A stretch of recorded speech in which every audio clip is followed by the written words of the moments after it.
தற்போது அண்மை தகவல் பார்த்து கொண்டிருக்கிறோம். கடலூர், கன்னியாகுமரி தொகுதிகளில் தபால் வாக்கு எண்ணிக்கையில் காங்கிரஸ் முன்னிலை, திருநெல்வேலி தொகுதியில் முதல் சுற்று வாக்கு எண்ணிக்கையில் பாஜக முன்னிலை என்ற தகவல் பார்த்து கொண்டிருக்கிறோம். திருவண்ணாமலை தொகுதியில் தபால் வாக்கு எண்ணிக்கையில் அதிமுக முன்னிலை என்ற தகவல் கிடைத்திருக்கிறது. அதே போல சேலம், தென்காசி ஆகிய தொகுதிகளில் தபால் வாக்கு எண்ணிக்கையில் திமுக முன்னிலை என்ற தகவல் வெளியாகியிருக்கிறது.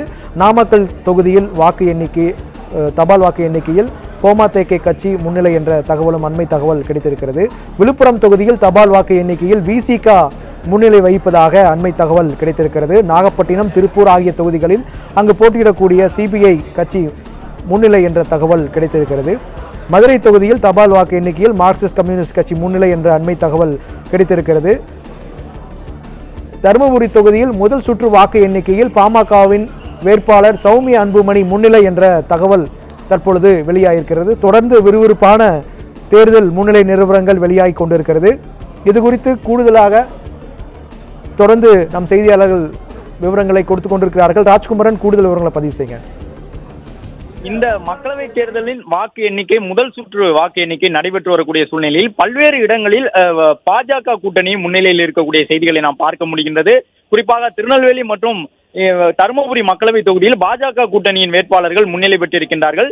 தருமபுரி தொகுதியில் பாட்டாளி மக்கள் கட்சி சார்பில் பாஜக கூட்டணியில் போட்டியிட்டிருந்த சௌமியா அன்புமணி முதல் சுற்று வாக்கு எண்ணிக்கையினிடையே முன்னிலை பெற்றிருக்கின்றார். புதுச்சேரி மக்களவை தொகுதி வாக்கு எண்ணிக்கையில் காங்கிரஸ் கட்சி முன்னிலை பெற்றிருக்கின்றது. திருவண்ணாமலை தொகுதி வாக்கு எண்ணிக்கை முதல் சுற்று நடைபெற்று வரக்கூடிய சூழ்நிலையில் அதிமுக திருவண்ணாமலையில் முன்னிலை பெற்றிருக்கின்றது. இவ்வாறு பல்வேறு இடங்களில் பெரும்பாலும் திமுக கூட்டணி முன்னிலையில் இருந்தாலும் கூட முதல் சுற்று வாக்கு எண்ணிக்கையின் தொடக்கத்தில் தற்போது ஒரு சில இடங்களில் பாஜக கூட்டணி முன்னிலை பெற தொடங்கி இருக்கின்றது. பாஜக கூட்டணியில் இடம்பெற்றிருக்கக்கூடிய பாமக ஒரு தொகுதியில் முன்னிலை பெற்றிருக்கின்றது. அதே நேரம் கடலூர் உள்ளிட்ட தொகுதியில் பாமக போட்டியிடக்கூடிய சூழ்நிலையில் அங்கு போட்டியிடக்கூடிய திமுக கூட்டணியின் வேட்பாளர் தான் முன்னிலையில் இருக்கின்றார். சேலம், தென்காசி, தஞ்சாவூர், பொள்ளாச்சி தொகுதிகளிலும் திமுக கூட்டணியின் வேட்பாளர்கள் முன்னிலையில் இருக்கின்றார்கள். கடலூர் மற்றும் கன்னியாகுமரி தொகுதியில் தபால் வாக்குகள் எண்ணப்பட்டு வரக்கூடிய சூழ்நிலையில் காங்கிரஸ் கட்சி முன்னிலையில் இருக்கின்றது. திருநெல்வேலி தொகுதியில் முதல் சுற்று வாக்கு எண்ணிக்கையினிடையே பாரதிய ஜனதா கட்சி முன்னிலையில் இருக்கின்றது. பல்வேறு இடங்களில் தபால் வாக்குகள் இன்னும் எண்ணி முடிக்கப்படவில்லை. அங்கெல்லாம் திமுக மற்றும் கூட்டணி கட்சியின் வேட்பாளர்கள் முன்னிலையில் இருந்து வருகின்றார்கள். திருவள்ளூர், திருப்பூர் உள்ளிட்ட இடங்களில் எல்லாம் திமுகவின் வேட்பாளர்கள் தான் முன்னிலையில் இருக்கின்றார்கள். மதுரை மற்றும் நாகப்பட்டினத்தில் கம்யூனிஸ்ட் கட்சியின் வேட்பாளர்கள், இடதுசாரி வேட்பாளர்கள் முன்னிலையில் இருக்கின்றார்கள். காங்கிரஸ் கட்சியினுடைய வேட்பாளர் சுமதி மயிலாடுதுறையில் முன்னிலையில் இருக்கின்றார்.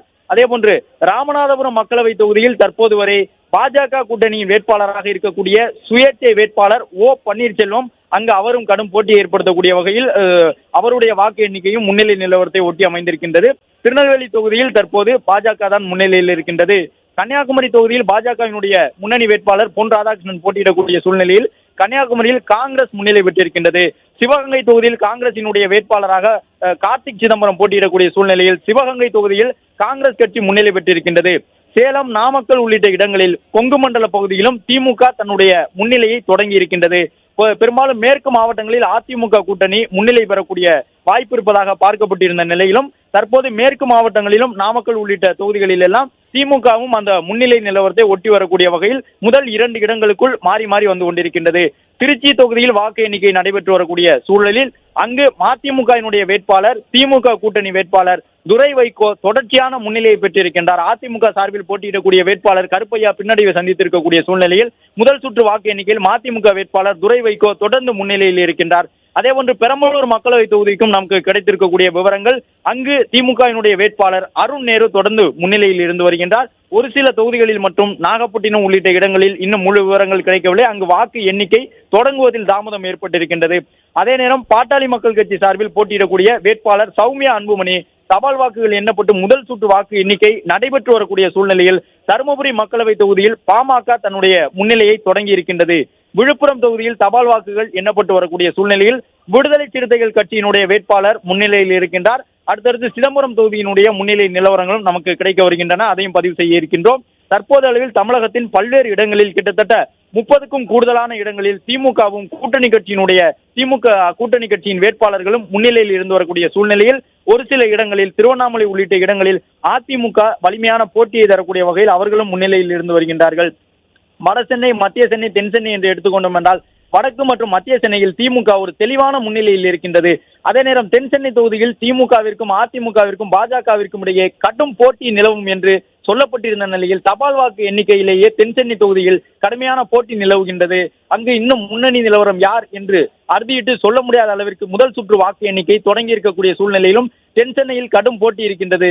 அதே போன்று கோவை மக்களவை தொகுதியிலும் அண்ணாமலை போட்டியிடக்கூடிய சூழ்நிலையில் அங்கும் கடுமையான போட்டி இருக்கின்றது. தற்போது அளவில் நாம் ஒப்பிட்டு பார்க்கும் பொழுது பாஜக கூட்டணி தமிழகம் புதுச்சேரியில் 3 இடங்களில் முன்னிலை பெற்றிருக்கின்றது. திமுக கூட்டணி தமிழகம் புதுச்சேரியில் 26 இடங்களில் முன்னிலை பெற்றிருக்கின்றது. அதிமுக கூட்டணி தமிழகத்தில் 1 இடத்தில் மட்டுமே முன்னிலையில் இருக்கின்றது. திமுகவிற்கு அடுத்த நிலையில் முதல் சுற்று வாக்கு எண்ணிக்கையிலேயே 2வது பெரிய கூட்டணியாக பாஜக கூட்டணி தற்போது அளவில் தன்னை நிலைநிறுத்திக் கொண்டிருக்கின்றது. இன்னும் பல சுற்றுகளாக வாக்குகள் எண்ணப்பட உள்ள நிலையில் அதிமுகவினுடைய முன்னணி நிலவரம் மற்றும் வாக்கு வங்கி நிலவரம் இன்னும் சற்று நேரத்தில் தெரிய வரும்.